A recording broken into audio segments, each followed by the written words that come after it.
Good morning, and thank you for joining us for SBB University. I am your host and the publisher of Seniors Blue Book, Amanda Barton, and I'm really excited today to bring you the topic of ways to pay for care. So we have some very special guests with us here today.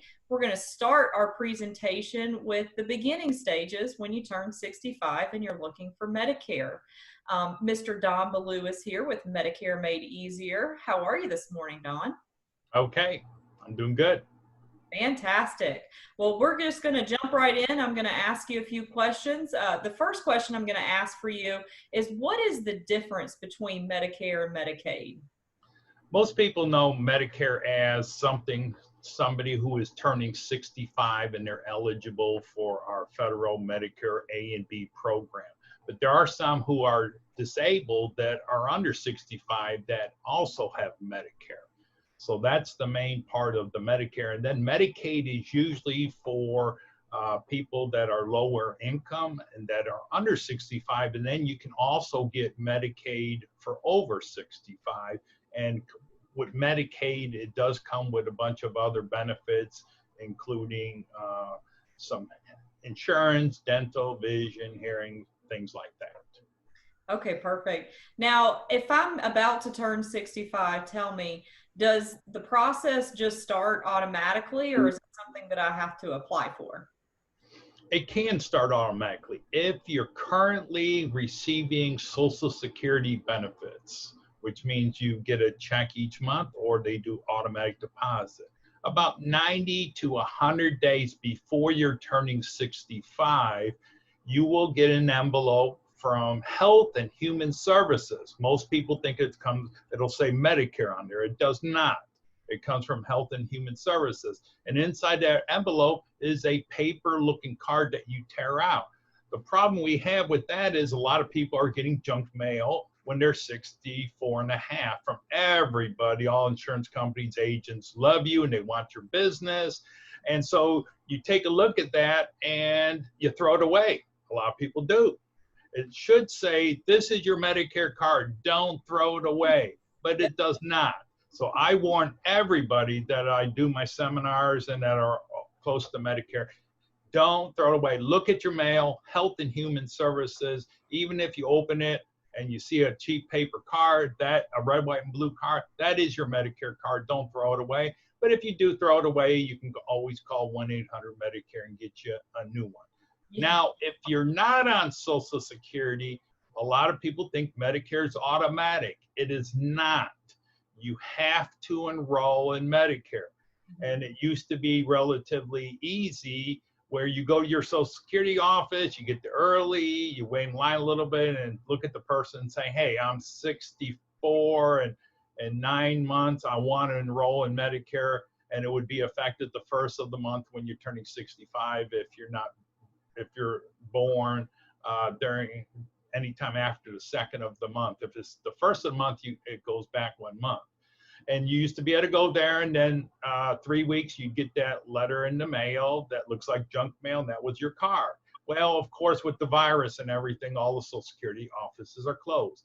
So the easiest way is to go online, either Medicare.gov or the Social Security website, and enroll. But you used to be able to enroll really easy and just enroll in Medicare, but now they make you set up a username and password. And then they ask you all these special questions about banks and loans and credit cards that you're supposed to know the answer. If you don't know the answer, they're going to lock you out, and then you're going to have to call Social Security and enroll with them. And then 3 weeks later, you get your card. You don't throw it away. Well, you know, a lot of folks are still working at 65. Do they have to go on Medicare? Talk to us about that process. Okay. If they work for an employer that has less than 20 employees, the federal government doesn't make them take Medicare, but you have to, because if you don't, at the later date, when you do want to retire, you're going to have problems like penalties and enrollment period situations. If you're over 20 employees, you do not have to enroll in Medicare unless you want to. I tell a lot of people, well, you may want to enroll in Medicare A if you're on your employer's group plan. Now, Medicare A is the hospital only. like NCH, Physicians Regional, the Memorial. It's not the doctor in the hospital, strictly the hospital only. And it's free if you work your normal life under your job and you paid your Social Security taxes, things like that. You can enroll in A, and then enroll in B, Medicare B as in boy, and that is the doctors in the hospital, mostly everything else outpatient other than prescription drugs, when you are going to retire and lose your employer group plan. I get a lot of employers calling me saying, hey, I'm going to send so-and-so in, you take care of them. Well, most of the time, if they're happy with their employer group plan and they're going to work past 65, all you have to do is enroll in Medicare A. And they think, well, I have to, everybody tells me I have to enroll in A and B, or I don't have the penalty. I don't want the penalty in enrollment periods. You don't. As long as you have an employer group plan and you're going to continue to work, you can just take A. Okay. Now, I know we could have an entire presentation, and we will soon, on the differences between a supplement and an advantage plan. Do you want to touch on that for us? Sure. Okay. The first way of, there's two ways of doing your Medicare insurance. Okay. The first way is you use Medicare. With that red, white, blue card, you can go to any Medicare approved provider you want in the country. You want to go to Mayo, Cleveland Clinic, Johns Hopkins, MD Anderson, you can do that with Medicare. There's no networks with Medicare. It's just Medicare approved providers. And then you buy a supplement, and there's a bunch of different supplements, and then you buy a standalone drug plan. So that's the first way of doing it. The second way is you can do a Medicare Advantage plan.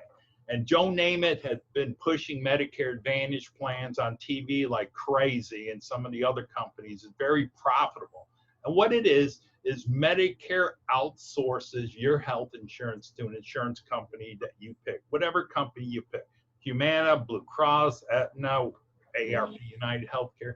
And then what happens is that red, white, and blue Medicare card that you have, you do not use it for the Medicare Advantage plans because you're now covered by an insurance company for all your Medicare benefits. And a lot of the Advantage plans give you routine dental, vision, hearing, gym membership, prescription drug cards. And a lot of them are what Medicare calls zero premium, which means there's no charge. You're still going to pay the Medicare Part B premium, but you're not going to pay anything from the insurance company for that Medicare Advantage plan. And they're network plans, which means HMOs or PPOs. And right. You have to do what the insurance company says. You're no longer covered by Medicare. You're covered by an insurance company, and Medicare pays your premium for you, okay? It's between $800 and $1,000 a month that Medicare will send to that insurance company to take you off of Medicare, and they're supposed to take care of you. Mm-hmm. And so sometimes there's problems, and sometimes that I tell my people that you've got to understand, insurance companies are in the business of making money. Mm-hmm. Medicare is in the business of paying claims with our money. Okay, so that's pretty much, it could go longer, the differences, but I'm trying to be as brief as possible. No problem. And again, we're going to do an individual segment on that as well. Just touch on for me, because I've heard, what are the disadvantages of not taking a drug plan right away? Why do you suggest that someone take a drug plan right away? Okay, I have a lot of clients that come into my office or I meet with them at their home, and they say, Don, I don't take any drugs. I don't want a drug plan. Mm-hmm. I said, I understand. I said, but we have two problems. The first problem is you can only take a drug plan if you initially don't take it when you're eligible, which is usually 65. Okay, you have 3 months before, you have your birth month, and 3 months after to take that drug plan. If you wait, then you can only take it during open enrollment, which is October 15th to December 7th of every year for January 1 effective date. So I call myself worst case scenario, Don, you're not going to take the drug plan. And then you're going to have a hospital stay during the time of year, okay? And then you're going to have all these stacks of prescriptions, and you're going to say, oh, I'll just call Don up and he'll get me that drug plan. No, Don will not get you that drug plan unless it's open enrollment, and then you're going to have to get it for the 1st of the January. Now, that's the first problem. The second problem is there is a penalty that Medicare charges, not the insurance industry, Medicare. It's 1% a month of $33. Okay, so let's say you don't take the drug plan for 2 years. So that's 24 months, 24% of $33. So you're going to have a $7 penalty the rest of your life if you don't take the drug plan. Okay, so most of the people that do not want a drug plan that I meet with, after I explained it, and I said, listen, my recommendation, I'm a broker, I sell for all the good insurance companies, and there's 27 different drug plans available. I tell them, take the least costly. Right. And $13.20 for 2020. And they Yeah. say, well, if that's all it is, I'll take it, fine. Unless they're in high income, which is another story too, which there's additional charges that if they're high income from 2018, then they have to pay an additional charge to Social Security. But that's the two problems you're going to have by not taking a drug plan. Perfect. Yeah, for a little more than $1 a month, I would say it's worth it not to have that stress later. I tell them it's less than a cheap case of beer a month. All right, perfect. Thank you, Don. I think we'll move down to Christine and talk about Medicaid now. Now, Christine is with Isenhour Senior Services, and she is a wonderful representative that helps our seniors apply for Medicaid. So talk to us about the process and what kind of care Medicaid covers. Okay, so I specialize in the long-term care type of Medicaid, and so there are various forms. The highest level of care, of course, is nursing home. So folks that need that level of care, whether they are long-term care or they entered in there doing rehab and just were not able to then go home. There is also an assisted living waiver program, Medicaid program. And so for that program, and there's also a home care under that same waiver program, that those programs have a waiting list, and the waiting list is actually managed by Area Agency on Aging. And they are limited as far as not only having the waiting list, but also the limited number of hours of service that are provided in the home, or also the contribution that Medicaid makes toward assisted living charges as well. Yeah, and then of course you have the Hope PACE program too. The Hope PACE program is a community type of program. It's an all-inclusive Medicaid program for the elderly, where they assist people in their homes, and then when we're not having a COVID crisis, they also have an adult daycare center that the person has to agree to go there 1 day a week. That's where they see their doctors, and so they basically take over the person's medical care. Yep, they're actually going to be featured on Thursday. So good. For Lisa and Hope. Yes. Oh, yeah. We work a lot together. Yes. Now, talk to us about the income and asset limitations that would qualify for Medicaid. Right. So all the long-term care programs have the same income and asset limitations. So for a single individual, whether they be in a nursing home or living in their own home, they are allowed to own their home. They have a cap on the value of the home. The home can be up to $595,000 value. If, when it's a spousal situation where there's a spouse or a dependent child living in the home, then there's no limitation to what the value of the home is. They are also allowed to own a vehicle of any value. IRAs are considered to be income rather than an asset. So the distribution that a person takes, that is considered to be income for that individual. The account itself is not counted as an asset though. Now this year, the government has said that you don't have to take your distribution, but you know, Florida Medicaid counts everything either as an asset or it's income. So if you don't take your distribution, then it's really not income. So, you know, I've been advising people to take that distribution anyway, even though the government says you don't have to, so that it will count on the income side and we won't have issues with DCF. So in addition to that, you're allowed to have any amount of irrevocable burial arrangements made, as long as those arrangements are made in conjunction with a funeral home. As long as the contract is made irrevocable, then it's not considered a countable asset. And then the person is allowed to have an additional $2,500 set aside for additional burial purposes like flowers and, you know, things that come up at the end. And then for a spousal situation where only one spouse needs the Medicaid and there is a community spouse, there is an additional $128,640 that they are allowed to have in countable assets.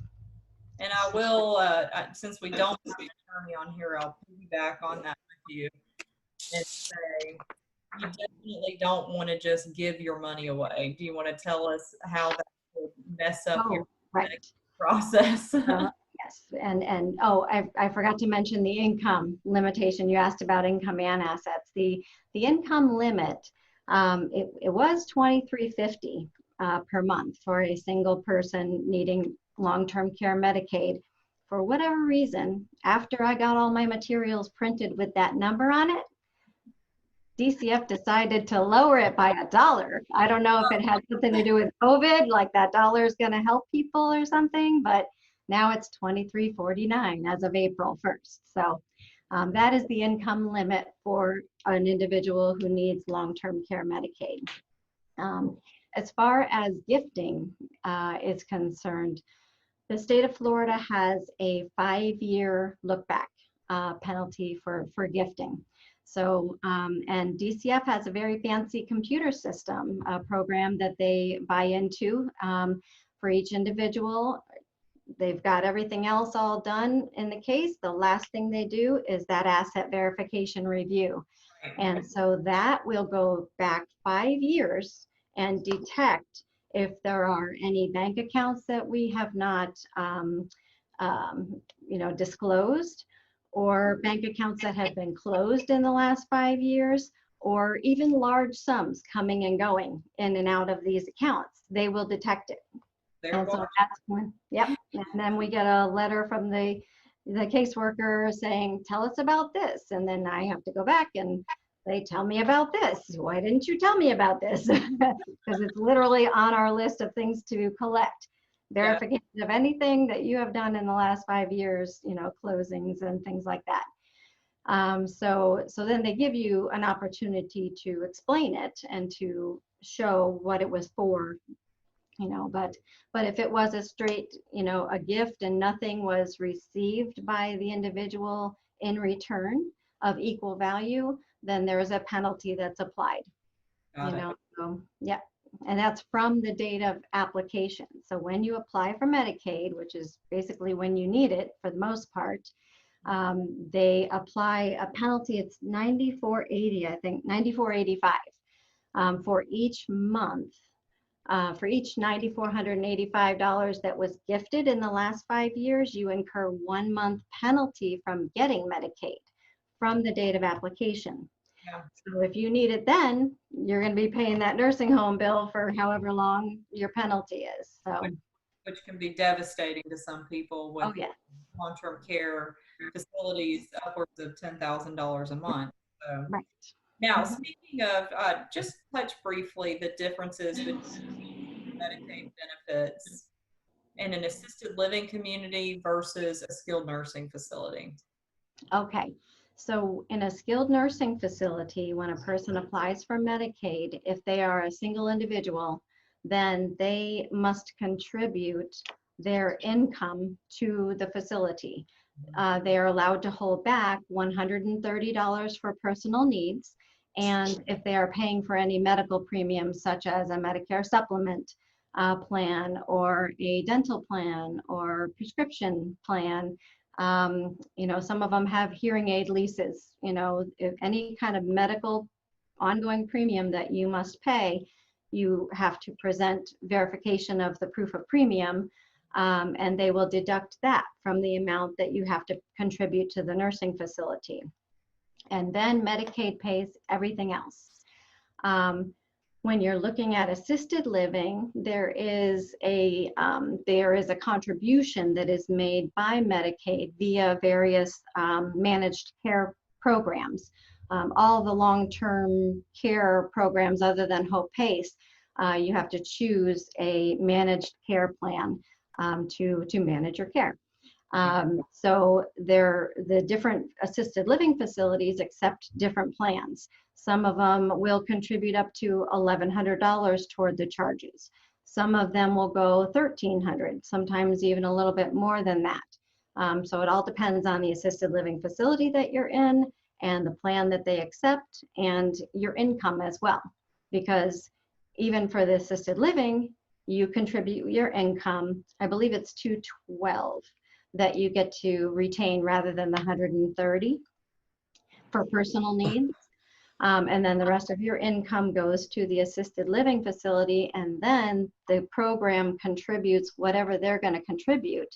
If the $1,100 or $1,300 is not enough to still pay the whole bill, then that's got to come from family or some other source. Yeah, there's always that big misconception with assisted livings that your costs are going to be covered. So I just want to make sure to address that, that it's just that portion, and it's really just your portion versus the room and board. All righty. Thank you, Christine. All right. Passing it along to the Miss Beautiful Danielle Gates over in our right-hand corner. How are you this morning? Thank you so much. So Danielle, I'm great. A certified financial planner, CPA, insurance guru, the woman with all the knowledge. So we are covering ways to pay for care. And there's a lot that you can contribute to this conversation. So let's just start off with talking about mapping out your financial plan that is going to enable you to be able to care. Great. And just to clarify, I'm not a CPA, I'm a CFP. CFP, Certified Financial Planner. I'm not a certified public accountant. But I do work with your accountants and your attorneys. So the first step in determining how to pay for your long-term care is to meet with your financial advisor and to make sure you have a very clear understanding of your financial position, where your assets are held, how much income is coming in, and it's never too early or too late to sit down with a financial advisor. A financial planner tends to be a little bit of a different situation. They tend to take a more educational role, but you want to make sure that the advisor you're working with, you're bringing up the topic of long-term care along the process. If you have a financial advisor that you have not talked to about long-term care, or they have not even mentioned it, it's time to look for another advisor. Because as we age, it's not all about the money. We need to make sure that your money is working for you in achieving what it needs to achieve to be able to pay for your goals.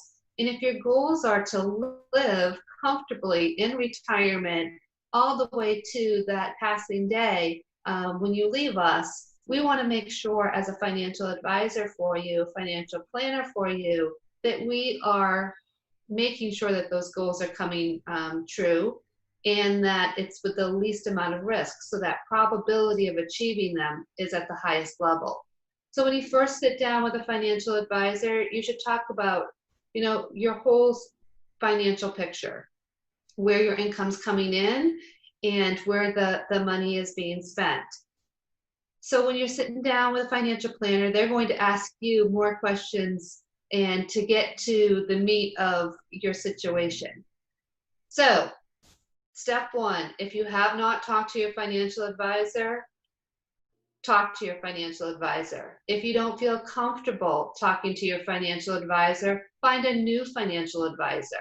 If they don't know anything about long-term care or are unwilling to walk with you through this process, you need a different financial advisor. So we can have a whole conversation about how to choose a financial advisor, but we're going to skip ahead and talk about how to actually fund your long-term care.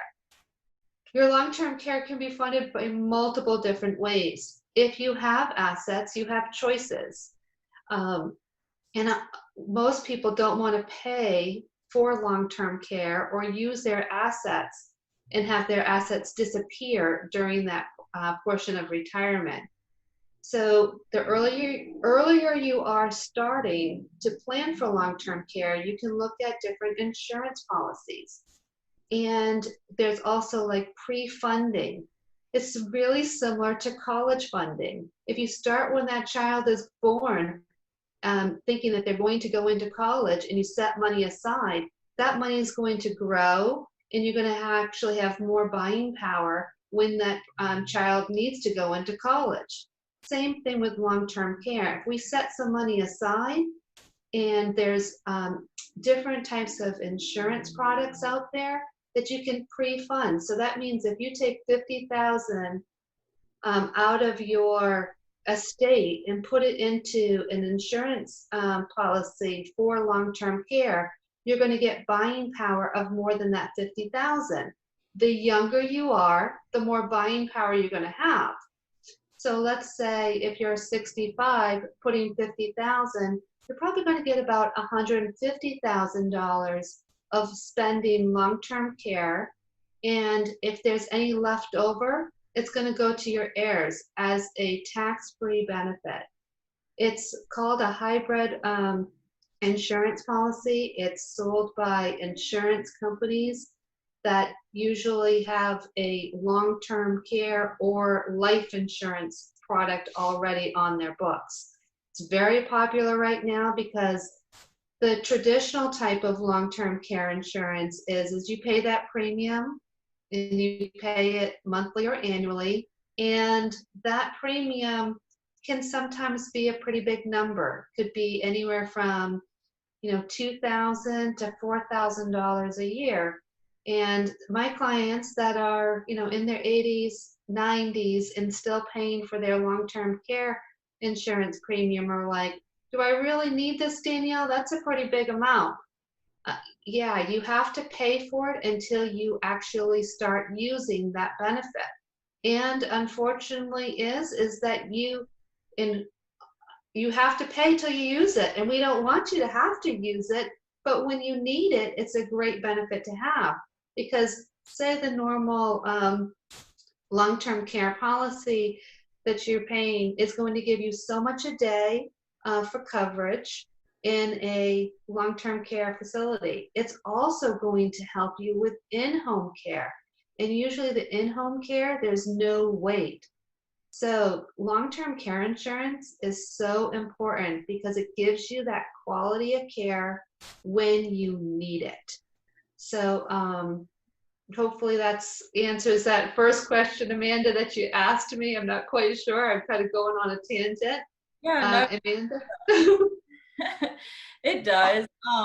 And I'm glad you touched on long-term care insurance. Again, we're going to be doing another segment on that next week that just kind of talks about all of long-term care. Now, we're going to talk about annuities. Annuities have gotten a bad rap. Tell me why they've gotten a bad rap and how they can help someone pay for care for the rest of their life. Well, the word annuity just means a guaranteed income stream. And so annuities have gotten a bad rap because they've changed a lot. Just like, your automobile. Like if you had purchased an automobile, 30 years ago, the type of automobile that you can buy today has a lot more features than it did 30 years ago. And same thing with annuities. Annuities have changed so much. If you currently hold an annuity, you want to make sure that you review that annuity because the older ones don't have all the bells and whistles that the newer ones do. Annuities have gotten a bad rap because you have to pay for those bells and whistles. You know, if you go out and shopping for a car, you know, you can choose a Hyundai or you can choose a Mercedes. You're going to pay more for the Mercedes, but the Mercedes may have more bells and whistles than the Hyundai. So same thing with annuities. Annuities have gotten very, very detailed so that you can purchase only what you're going to need. And that's what makes them actually great for a lot of clients. It's not annuities are the best fit for everybody. Absolutely not. It is not something that certain types of people should even be considering an annuity. But for a lot of people, it makes sense. Why does it make sense? It allows them to sleep at night knowing that they have a guaranteed income flow for the rest of their life. None of us know when that day is going to come when we're not going to be here anymore. And a lot of people, a lot of my clients, a lot of people that I just talked to, the older they get, the more nervous they get about running out of money. And let's face it, when a person retires, their opportunity to go out and just find a way to make money is limited. And so it's really comforting to know that I'm going to put in this amount of money and I'm going to get a guaranteed income stream. I'm going to get that paycheck coming to me every month or every year. And it's guaranteed. It's going to come no matter what. And even if the value of that annuity goes below zero, you're still going to be able to get that payment. And that's that feeling of being secure. So some people need that feeling of security. So that's why annuities, they fit a need and a goal sometimes that our clients have. So it's not, the word annuity should not be bad. The word annuity should be explained because there's different types of annuities. There's fixed annuities, there's guaranteed annuities, there's immediate annuities, there's variable annuities. But the word annuity really, especially licensed annuities, because that's another thing too. Not every annuity is a licensed guaranteed product. Right. You can throw that word annuity, anywhere out there. So you really need to make sure that if you're purchasing an annuity, that it is a licensed annuity and what that annuity is going to do. What is the benefit of it? I always tell my clients, if they can't understand a product, then they probably shouldn't own that product. Right. And so also too, as an advisor should, as our clients are getting older and going through that aging process, we need to be explaining to them why they purchased that annuity and what that annuity does. I see a lot of clients coming to me for just a second opinion, and they pretty much give me, a piece of paper that says, I have this annuity. I was like, oh, what is this annuity? And they're like, I don't know. It says it's a Jackson annuity. I was like, yeah, it's a variable annuity. I can see by that, but can you explain to me why you purchased it? Nope, Danielle, I can't. So a good advisor is going to make sure that everything that they've sold them, everything that's in that client's portfolio, they understand why they have it and when and the goal or the need, or what's the future benefit of that product. Well, that's perfect. That's a perfect segue into bringing Mark Airy on with Trust Mortgage. Mark, now, just like annuities, reverse mortgages, they've gotten a bad rap over the years as well. Talk to us about how, we can debunk the theory that a reverse mortgage is not something that someone should apply for. I know it's not right for everyone, and you're going to go through that. And some of the processes on how to apply. With rates being as low as they are, this is the time, right? Absolutely, that certainly helps. Hi, Amanda, and thanks for having me. Hello, everybody out there. Reverse mortgages have gotten a bad rap. And they've basically completely been rewritten in the last 19 and a half years. HUD and FHA have worked really hard to protect the borrower. And there's really a lot of great reasons why reverse mortgage would be a benefit as people move towards retirement, while in retirement. Reverse mortgage can be a great tool that can be used to create wealth, that can hedge against economic pressures and events and market fluctuations. And really great examples what's happening today. I mean, it's a great product to hedge against inflation, economic and environmental changes. But really, there's just so many options available with the reverse mortgage. And some of the basic requirements of reverse mortgage are that one of the borrowers must be at least 62 years or older. They must live in the home as their primary residence. There has to be sufficient equity in the home. And the borrowers must also meet financial eligibility requirements that have been established by HUD. Reverse mortgage proceeds are commonly used to pay for home care. Danielle had mentioned purchasing long-term health care insurance, very common usage for it. Another nice thing is too, any withdrawals that you make from a reverse mortgage are not considered income. So they won't have additional tax implications with other products and things like some of the other panelists have talked about. So is reverse mortgage right for everybody? I would say simply put, no. Reverse mortgage should be carefully considered. The reverse mortgages are great for aging in place. So if you're going to age in place and that's how you're using it, that's fantastic. So if you're not planning on staying in your home indefinitely, then that wouldn't be a good reason for a reverse mortgage. Also, maybe an older person might be too ill to stay in the home for so much longer. So that wouldn't work either. However, if it's a married couple and one of the spouses does need outside care, then it could be a great tool for that as well. So there's just a lot of fantastic things you can do with a reverse mortgage. Yeah, I love it. I love it. And you can even buy another home with your reverse mortgage. Talk to us about that process. Absolutely. So I have a lot of different partners that I work with. I work with a lot of financial advisors like Danielle. I also work with a lot of realtors. So you can use HECM to actually purchase a home. And so you have, it's called the HECM for purchase, and that's pretty cool. And it allows the borrower to buy a home and still hold on to a larger portion of the retirement money. And basically, that HECM is a great tool for planning for that long-term retirement. And in a lot of ways, HECM for purchase has an advantage. I mean, if you're in the home and you're doing a HECM as initial mortgage product, well, great.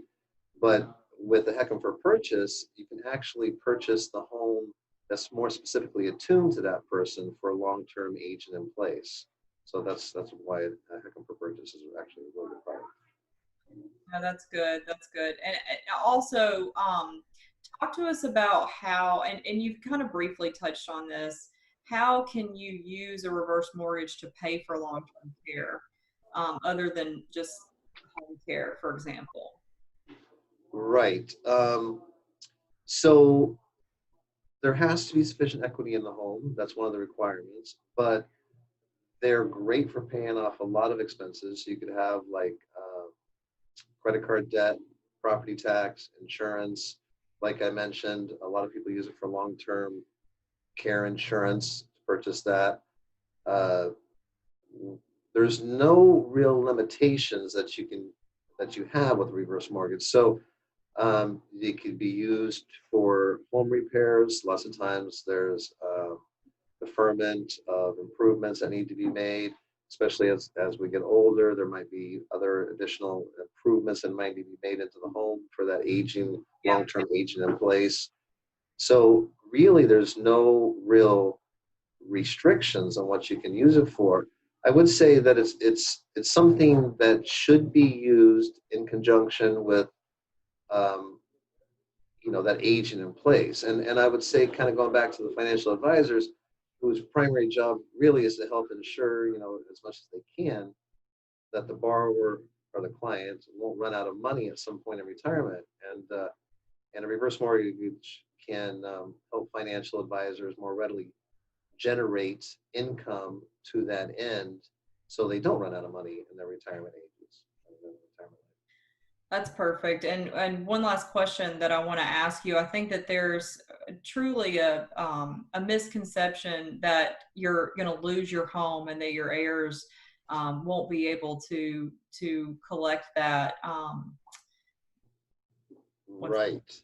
Right. So there's a couple of things there. So as I mentioned, HUD and FHA have basically completely rewritten how reverse mortgages work. And over the last 18 and a half years, they've added a lot of really amazing features. And some of those features are an equity line that grows. If you look at the amortization schedule on a reverse mortgage, a lot of people don't realize that the equity remains in the home for at least 20 or 30 years. So if you're at the youngest age, 62, you're probably looking well into your 90s before that equity is extinguished. And that's part of what the upfront mortgage insurance premium that FHA charges is used for, that if the mortgage ever does outgrow the market value of the property, then the mortgage insurance fund that's where that upfront mortgage insurance premium goes, is used to pay that off. So when a borrower passes, like I was starting to say, there's a lot of things that are available to the heirs. So more than likely,